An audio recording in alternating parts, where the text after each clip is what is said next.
tahun Bapak gak berhasil nangkap pelaku.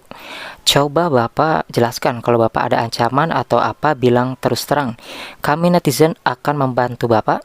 Keselamatan Bapak dan keluarga pasti akan tetap aman.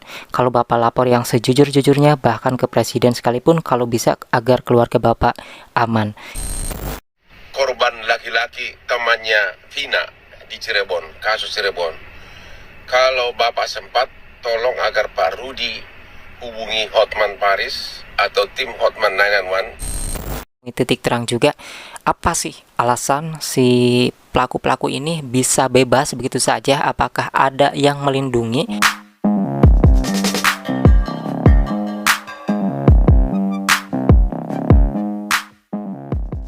Usai berseteru dengan Hotman Paris ataupun mantan Bupati Cirebon ini melaporkan Hotman Paris karena diduga mencemarkan nama baiknya, kini terkuak jika mantan Bupati Cirebon tersebut pernah tersandung kasus. Nah, sebelumnya di video kali ini kita akan melihat terlebih dahulu. Ini ada tanggapan dari Hotman Paris yang mana di sini meminta Pak Rudi ya untuk menghubunginya ataupun menemui Hotman Paris. Saat ini Hotman Paris ini sedang berada di Bali. Jadi Hotman Paris di sini meminta untuk dihubungi oleh Pak Rudi. Pak Rudi itu adalah anggota kepolisian selaku ayah korban dari si korban lelaki yaitu Eki. Halo Pak Polisi Pak Rudi. Pak Polisi Pak Rudi yang merupakan ayah kandung dari almarhum korban laki-laki temannya Vina di Cirebon, kasus Cirebon. Kalau Bapak sempat, tolong agar Pak Rudi hubungi Hotman Paris atau tim Hotman 911. Kami perlu bicara dan diskusi soal kasus ini. Pak Rudi yang masih menjabat sebagai polisi, ayah kandung dari almarhum laki korban pembunuhan bersama-sama dengan Vina di Cirebon. Kalau ada yang tahu nomor WA-nya atau nomor IG-nya, mohon segera dikasih tahu ke Hotman atau ke tim Hotman 911 karena perlu diskusi kami sebagai kuasa hukum dari Vina. Hotman Paris, salam dari Bali. Di sini dari netizen sendiri yang mengomentari postingan Hotman Paris di Instagram pribadinya. Pak Rudi, Bapak itu polisi, kenapa 8 tahun Bapak gak berhasil nangkap pelaku? Coba Bapak jelaskan kalau Bapak ada ancaman atau apa, bilang terus terang. Kami netizen akan membantu Bapak. Keselamatan Bapak dan keluarga pasti akan tetap aman. Kalau Bapak lapor yang sejujur-jujurnya, bahkan ke presiden sekalipun kalau bisa, agar keluarga Bapak aman. Itu ya. Kemudian di sini dibalas lagi oleh netizen lainnya.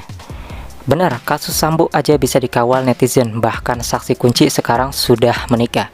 Ya, di sini Baradae ya sudah menikah memang sekarang.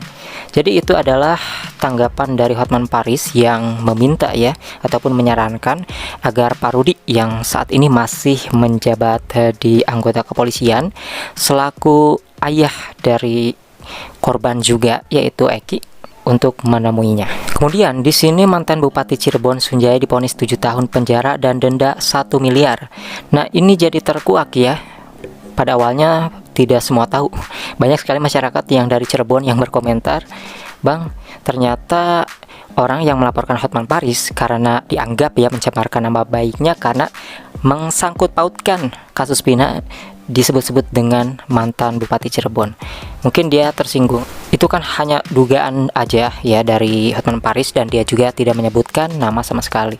Tetapi dilaporkan ya kabarnya hari Minggu, hari ini itu jam 10.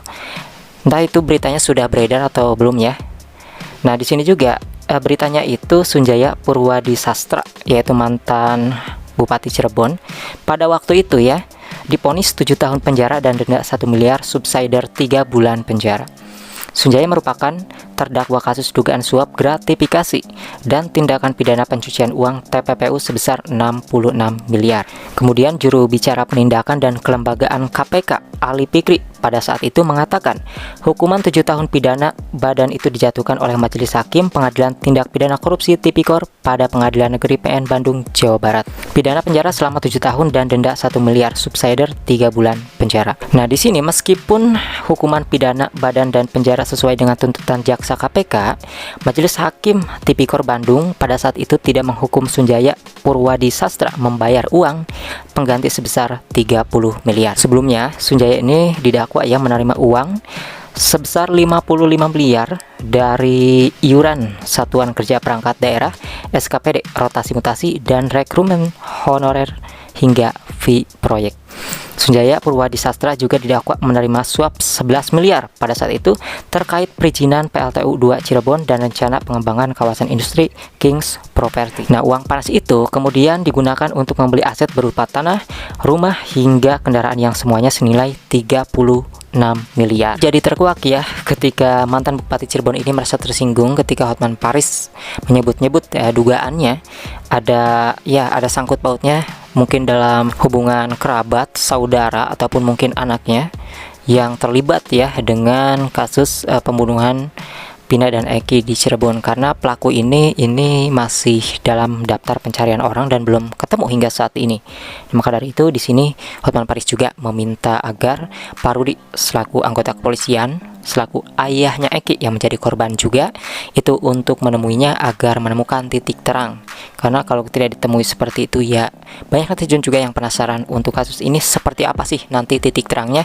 Apakah memang ada ya orang yang memiliki jabatan tinggi terlibat di sini untuk melindungi pelaku atau enggak? Kan itu nantinya akan menemukan titik terang sejelas-jelasnya. Yang pasti di sini dari Hotman Paris untuk menanggapi soal laporan dari mantan Bupati Cirebon tersebut itu belum ada ya, belum menanggapi kabarnya ya. Mungkin belum sampai ke Hotman Paris karena Hotman Paris di sana masih di Bali ya. Dia masih liburan nampaknya. Tetapi ya pengacaranya juga banyak ya Hotman Paris, karena memang ada timnya kayak gitu. Ya kita doakan saja semoga kasus ini cepat selesai, para pelaku segera tertangkap, dan tentunya menemui titik terang juga apa sih alasan si pelaku-pelaku ini bisa bebas begitu saja, apakah ada yang melindungi atau tidak.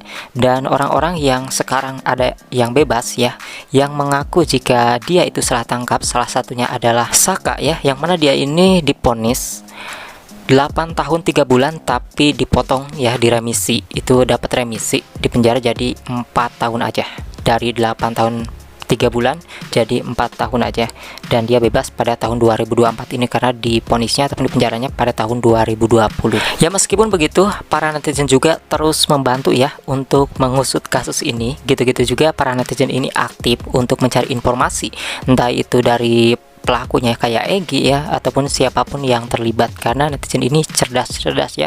Menurut saya membantu juga sih ya netizen, apalagi kasus ini kan sudah 8 tahun yang mungkin terbengkalai, bisa dikatakan seperti itu, dan sekarang viral lagi. Apapun yang menjadi viral ya terpaksa pasti akan dituntaskan gitu ya, kasus itu sesulit apapun itu.